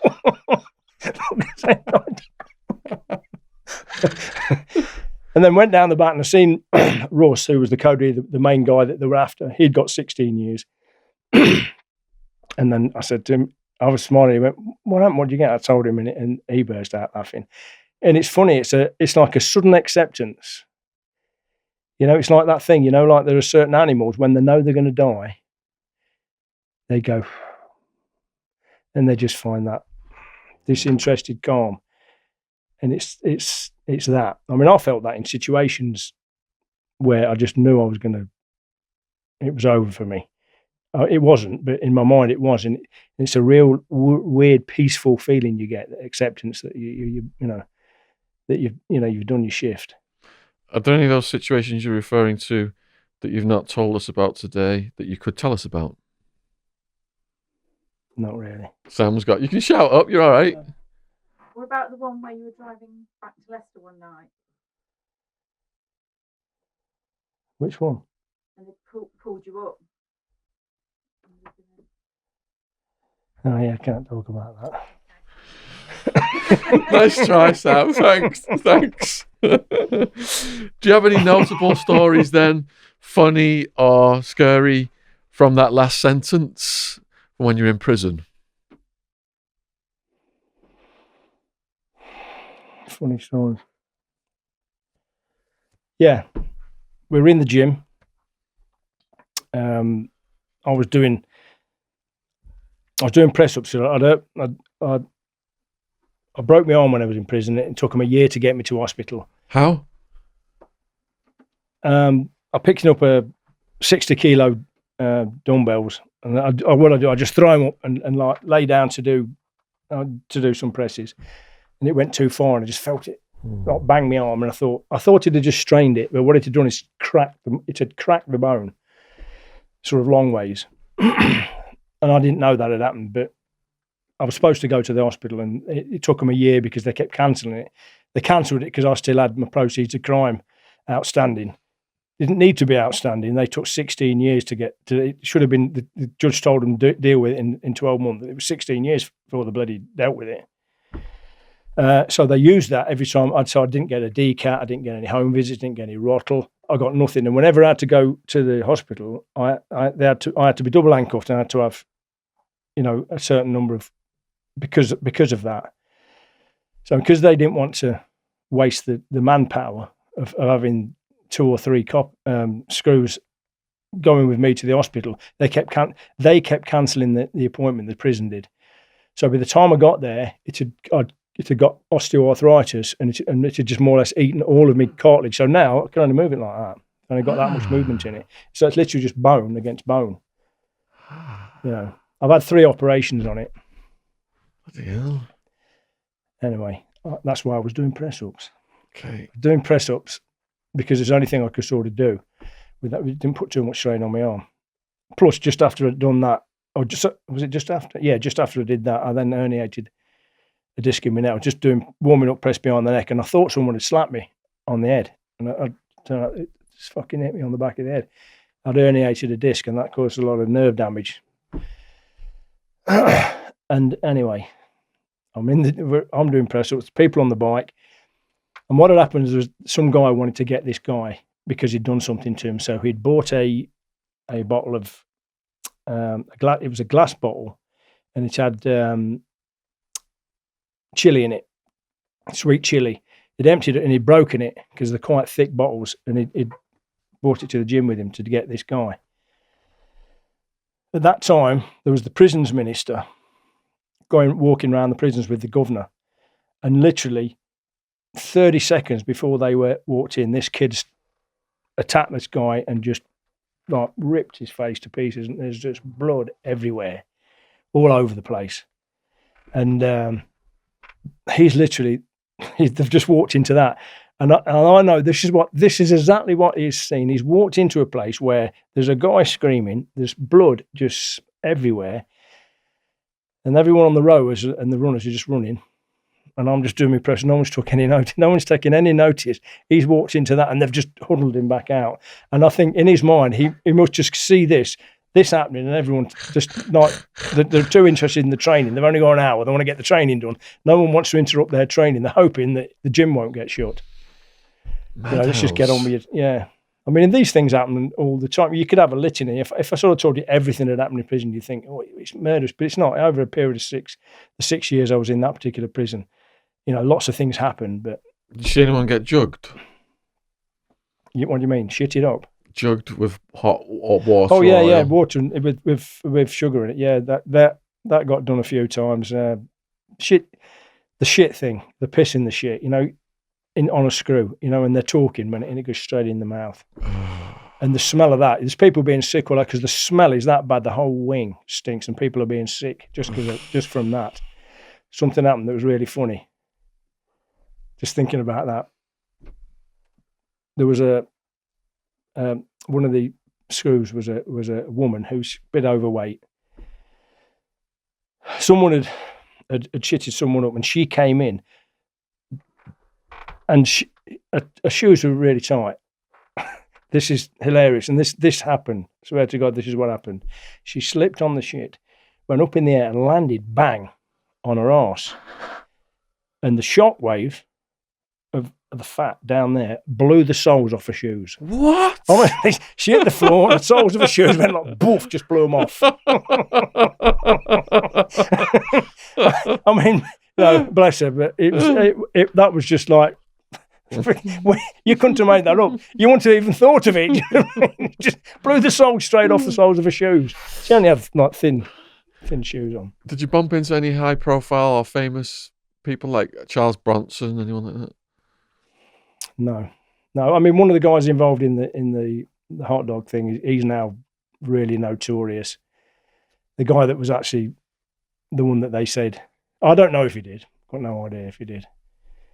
He's the people that knew him in there used to say, "Oh, he don't fucking like you." He'd like to kill you. Wow. So I don't know. I still really don't know why he's got like that. But I think when he's decided to believe that I did it and I stitched him up, he's got that in his head. And he even attacked me once when I went to visit someone else. It was. I was not expecting it. The kid that was visiting said that he'd been saying this, that, and the other. And I thought, no, he can't be. I thought he was winding me up. And then he just said, Rams, I turned around and he just threw a punch. I managed to block it, but he hit me with another. He's a tough kid. He hit me in the cheek. And then come flailing at me. And I've just managed to, I've clipped him and just got my hands on his neck. Because that's one of the techniques, putting people to sleep. It's very easy. And you don't really hurt me. I got him and the screws jumped on us and it got finished pretty quick. And I realised then, that he'd got something. The screws come and I said, look, don't nick him because, I said, that was my fault. I spat on him. I didn't, but I said I did. And they sort of said, we saw what happened. And he shouted to me, oh, that punch got you then. That was good. That good punch that way, weren't it, Ramzy? That got you, didn't it? And I said, and I'll apologise now for this to him. Actually, I said, if that'll make the next 30 years in fucking nick, easier for you, you knocked me out. So I apologise for that. I shouldn't have said it. You know what I mean? No matter what, it ain't good to do that. Bird in prison. So I apologise for that. And then his mum and his missus started screaming. They wanted me arrested because I'd threatened to kill him in the changing room, which I'd not in the waiting room. I didn't even see him. I'd never seen him before. So chicken shit. If a young person came to you and said, "Look, Ramzy, I'm going to prison. Could you just give me advice? How I should behave in there?" What would you say to them? Keep out of the drugs. Don't borrow money. Don't borrow anything off anybody, and just be polite, but do not allow anyone to bully you. And if someone comes to your cell, which they do when you first get in, and asks if you've got, because you've just come in, if you've got any coffee, have you got a roll-up, you say no. Even if you've got 10 bottles of coffee, 500 cigarettes, and you're holding a spliff, and they say, have you got a fag, you go no. Just do that, because once you've said yes, that you're going to be a nightmare. They're just going to have them come in all the time, and it gets harder and harder to stop them, and then they'll get nasty. So that's the only advice. But keep your head down, just get on with your bird, and just don't piss anyone off, because they can get into trouble. I didn't really get in much trouble or anything in there, because I'm not that sort of person. When you're a very confident, happy person, it intimidates people. People are either attracted to you or intimidated. The bullies are intimidated because they feed off fear. So if you're not fearful, the only reaction they can have is to be fearful of you. That's how their mind works. So I was I'd walk onto a wing, know anyone, and everyone would say, "How you doing, mate? You all right, me not? Super." And if there was, if they had a big pair of flip flops on, I'd say, "I got a pair of them." Exactly the same myself. You just have a laugh and be very, and that's how I was. But a lot of people can't be like that. And I will talk to anybody. I'm not one of these that, he's a smackhead, don't talk to him. I'm not one of them. Some of those people that people said were smackheads, they were the most intellectual people, the most interesting people that you'd ever meet, and really willing to better themselves. And when you're in prison, if you can better somebody, if you can make someone feel like they want to be a better person, that's what you got to do. That's a good thing, positive karma. How is respect earned in prison? A lot of it is preconceptions, things that people have already said, things people know. That's important. But also being kind to people, but without being a soft touch, and be polite and give everyone a chance. And that you got to understand that there's certain people. I'm very tactile. But there's some people you can, when you go, you're all right, and they've probably had something in the past that they don't like people touching them. So don't be offended by it, except they don't like to be touched. That, those sorts of things. Just understand people, but be a good guy and be willing to talk to anyone. Because I mean, this is ridiculous. I will have guys say to me, "Why are you talking to me?" Come to understand why I spoke to them. Yeah. So, well, you can talk to anyone, and I said, how can you think like that? People are so insecure. So, what about fear in prison then? Is it better to be feared or respected? It's better to be respected and liked, because what you got to remember: whatever you think you can do, however fearless you think you are, there are other people. If you can feel like that, there are other people can feel exactly the same way. Always remember that. It's like try to and accept whether they total direct opposites to you. Accept the fact that if you can do it and you can feel it and you're willing to do it, there's someone else just as willing. That's I think important to understand. And did you see that play out? Yeah, you see things like that play out. Yeah, that people think they've got their upper hand and they're really just dealing with themselves. Yeah. So it's like an inner journey then. It should be an inner journey. Sadly in America, But it can be. Sadly in America, the majority were injecting, and that's all the day really revolved around, because they don't give you many educational opportunities out there. I just got books sent in to me by my family and friends. We're filling the whole library at one point, like a Shawshank Redemption moment. But it's sad because meeting the prisoners, I learned that the people with addiction issues had been traumatized as kids, abused in one way or another. Most of them. When you talk to them, which is, and I used to, there was a few guys I used to get, and what I used to do is I'd talk to them in the cell, and what I'd do, I'd get philosophical quotes or just quotes in general, and say to them, and you'd see them spark and they get excited by it and say, "What do you think that means?"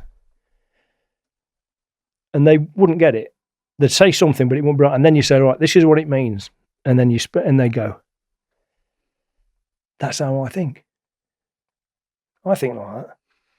And the light goes on, and they go, "Shit, yeah." And all of a sudden, they realise they're not alone. They're not the only one that thinks this is it. This is a condition, a human condition, and and they end up, and eventually, they then understand the language themselves. Because if you don't read a lot, you're not a good reader. People say you're a good writer, but you need to be a good reader first.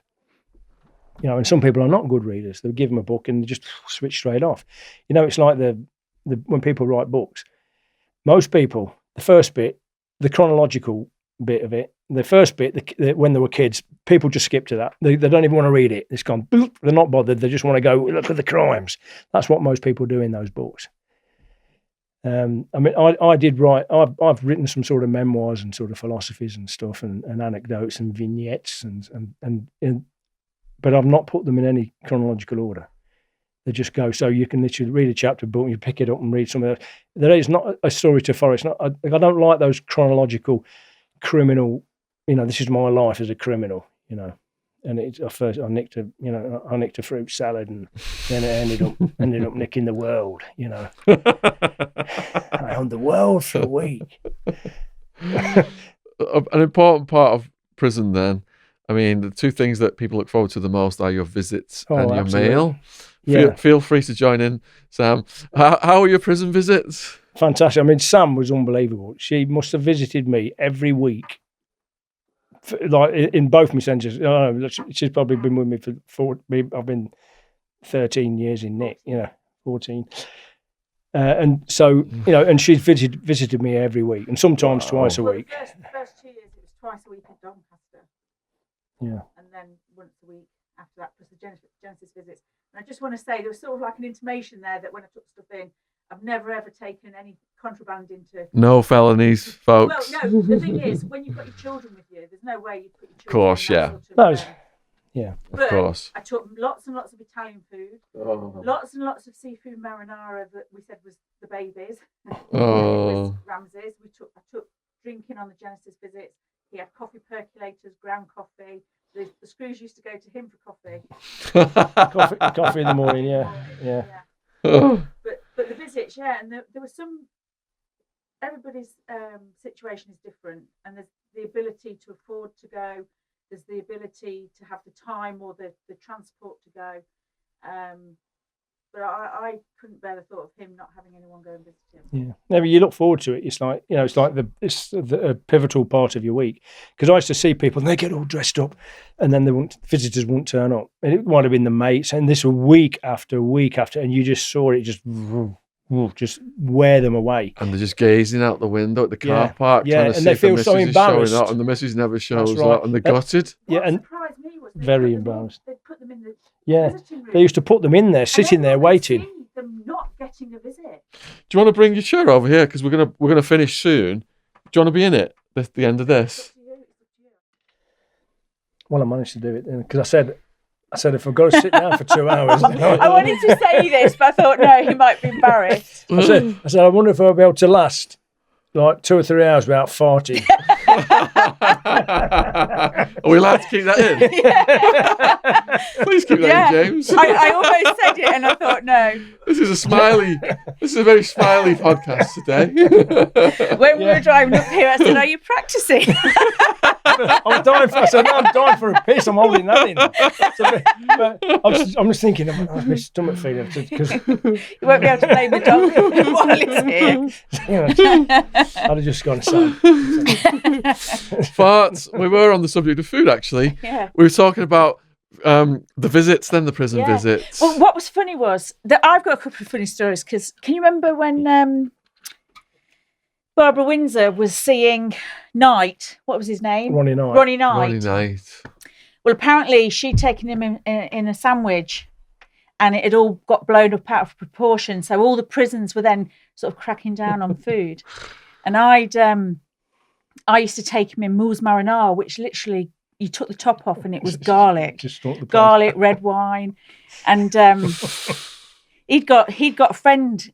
We got a friend with us who's sort of big chap, does the doors in Nottingham, used to people. He sort of was used to quite a lot of respect, and the chaps come round and tried to get him to not eat the food. The screw has. And he went, no, it's the babies. Like this. You'd like to bring baby food, isn't it? Yeah. Yeah. Can you bring baby food? Yeah. It's baby food. I'm finishing it off. Yeah. It's fucking great top on. Yeah.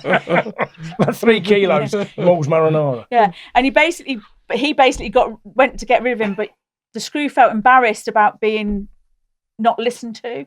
So he turned round to his friend and he said, "Oh, is this your dad?" We both started laughing, and he turned around and went, "Do you like lying on your fucking back?" The screw. So Screw went white and just walked off. Yeah. Just pull your chair forward a bit, Sam, so you're close to the microphone. Thanks. What was the routine for getting into the prison? Was it easy? No. Some were easier than others. Doncaster was horrendous. But it was then at that time when you could get the food in before they became. Yeah, but the actual process of getting naive. in the Oh, prison was quite difficult, and that was hard with children because you don't want them to feel hurt or embarrassed or upset. So we tried to turn it into sort of like a game. And my youngest, when he had to go through the scanners, he would always have something like a hair grip or a penny, and he'd slide it behind and then he'd get to the other side and get it, and then when we got into the sort of like the vacuum things, he'd go, "Look, Mum, look, I did it." And it was difficult, and there was certain sort of systems that you didn't know until you'd been going for a while, and you'd realise. So you could drive all the way up to Doncaster for the visit. If you didn't get there before a certain time, then you had to wait 3 or 4 hours before you could go in. So you'd literally be there all day long, and we used to do 2 visits a week there for the first two years. And obviously the prison staff make it a better or a worse experience. So there were, shout out to the ones that made it easy for kids and for families, but there were ones that made it extremely difficult. It did depend on the staff, didn't it? Yeah.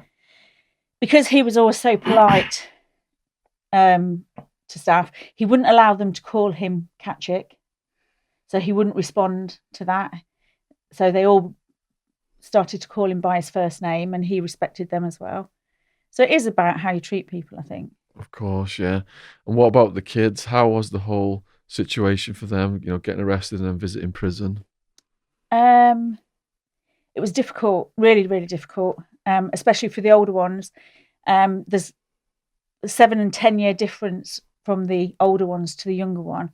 And I basically never ever told him what the sentence was. Didn't allow anyone to talk about it around him. And we just sort of went from there. And I realised quite early on that it had to be deal with this on a daily basis, because if you think about, he was 8 when he went into prison. If you think about him being 18 when he comes out, that's overwhelming. So it was a daily basis. And I have to give Milo credit where it's due, because never once did he never want to go on a visit. Oh. Every Sunday or every Saturday we were in the car. He knew that's what we did. And he Yeah. loved seeing his dad. So Yeah. Were there occasions when you drove out there and then it's locked down, you can't even get in, anything like that happen? yes, yeah, not very often. About twice when we've got there and we can't go in, or we've had a delay of 4 or 5 hours before we can get in. Yeah. And, you know, because you've been in and out of prison then, and then you've got this long stretch. Do you have like a post-release plan to not go back to prison? No. What I decided is I'd done enough prison. I owed it to my family not to go to prison, and I just stopped. Yeah. I just decided I'm not going to do it again. It's sort of like, you know, you grow out of it. You get older and you just grow out of things, and it's like, yeah, I've done it. I've done that. Worn the t-shirt. No longer interested in it. Yeah. Just not interested in doing it. Well, we talked about the meaning of life, didn't we? And happiness is important. Family and love, that the strength of that just makes you want to do the right thing, isn't it? You know, seeing my dad and my mom fly 5,000 miles to speak on my behalf in a court. I started crying when I heard my dad speak. Seeing my mom in the visitation room, just her face, the very first time she come to visit me, her face. And you're just thinking, it's not just, you know, me being punished here, it's the family members as well, isn't it? And, you know, kudos to you both. You know, you got this really strong relationship and you got through it, and now you're successful, got out and got into the gyms. Was that your next line of work? Yeah, I mean, it's just what I want. It's something that I've always sort of worked in gyms or had gyms, and it was just something that I enjoy doing. And I didn't realise how much I just enjoy doing it. And I love talking about gyms. I love talking about bodybuilding, but I'm proper old school, you know, and I agree with, you know, you hear the old school bodybuilders, you know, that were in the era of Arnold and that in the 70s and the 80s and the early 90s. Old school is an attitude. It's a way of life. It's not, you know, it's not just training and the equipment. It's something about the way you think about the world. And whenever I meet people that have that attitude, I talk to them, and it's as if I've known them all my life, because they see the world the same way I see it, and that is so pivotal to being able to have a relationship with someone, to say that you see things in the same way, because it's no point trying to get through to somebody that doesn't see things in your way, doesn't understand it, because you're just wasting your time. It's not doing them any good. It's not doing you any good. Yeah. Did you have concerns, Sam, that Ramzy would stick to his post-release plan, or, you know, maybe the old characters would start calling? That was something that I was concerned about. But there's also a bit of a thing when somebody goes to prison. There's that old saying, you find out who your friends are. Oh, yes. So definitely. that was certainly true in our case.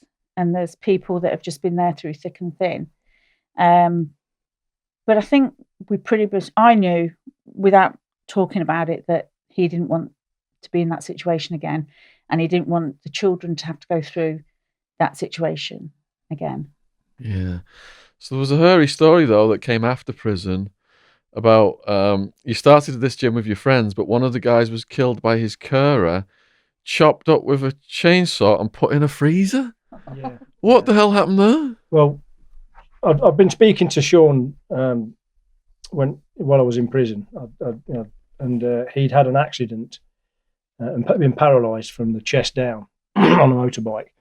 He was going home, and he just last minute he changed his mind because someone was pulling out in front of him. So I'll go around the roundabout, and someone just U-turned, and he went straight through the window, caught his shoulder, broke his, and he was paralysed. Now he's a very tough kid. You know, people thought he was a bully, but he was brutalised by his dad. And these things came out when I was having conversations with him. You know, he lived on hate, kept him alive. He wanted to get better, get out, and not just all these people that let him down. You know, when the ones that were supposedly his friends, and it's a difficult thing. You know, when someone's paralysed like that and they don't get out of the house. And, he wanted to do something, and he said, "Can I put?" Because he got some money. I'd got kit, but I ain't got the money because they take all your money off you. So he said, "Can I put some money in?" And a couple of times he tried to give me the money, and it had just not gone there. I wasn't that happy about having it because I know Kiz is a control freak, and he'd have got right on my nerves. I've been having to pick him up every day and bring him in, but I thought for him it's going to do him good.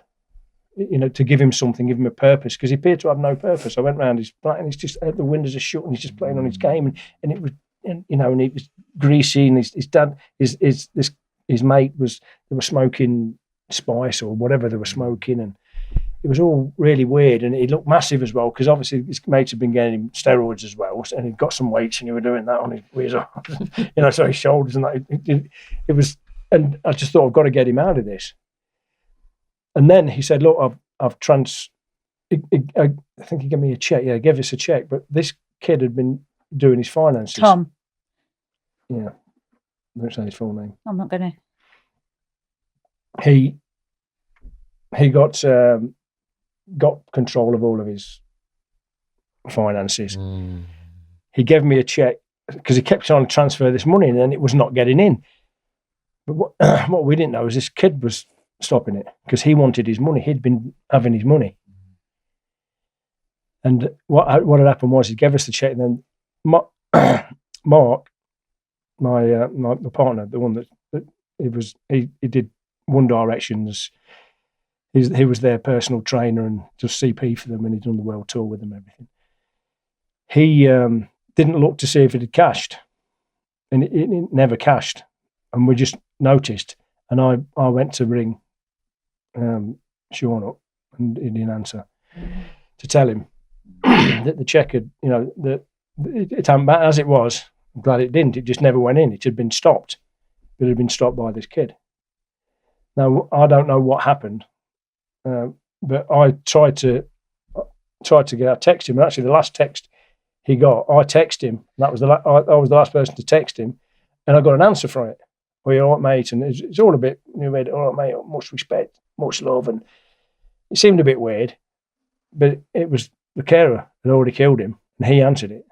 He'd answered it to me, and what he'd obviously done, I think, I'm only speculating, but I think Shaun had found out they had the money, and then maybe threatened him, maybe with me or with something or whatever, but he decided to kill him, and I'm not sure how he did it, but what he did was, after he'd killed him, he then went out and used Shaun's credit cards to buy a freezer and a chainsaw, and then chopped him up and put him in the freezer.